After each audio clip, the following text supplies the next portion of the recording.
বাংলাদেশ প্রতিদিনের চ্যানেলে আসলে দেখা গেছে যে তিনি সালাম জানিয়েছেন। দর্শক, আমরা দেখতে পাচ্ছি ইতিমধ্যে কড়া নিরাপত্তায় মাঠে প্রবেশ করছেন প্রধানমন্ত্রী তারেক রহমানের মেয়ে ব্যারিস্টার জাইমা রহমান। ইতিমধ্যে তিনি বাংলাদেশ প্রতিদিনের চ্যানেলে আসলে দেখা গেছে যে তিনি সালাম জানিয়েছেন এবং বিশাল গাড়িবহর নিয়ে কিন্তু আসলে জাইমা রহমান মাঠে প্রবেশ করছেন। বাংলাদেশ এবং পাকিস্তানের 3 ম্যাচের ওডিআই সিরিজের প্রথম ম্যাচে আসলে আমরা দেখতে পাচ্ছি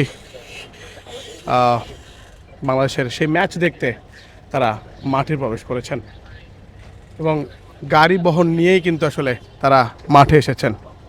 আমরা দেখতে পাচ্ছি জাইমা রহমানকে। দর্শক, বিশাল বহরের মাধ্যমে কিন্তু তিনি আসলে মাঠে প্রবেশ করছেন। সরি, দেখি ভাই।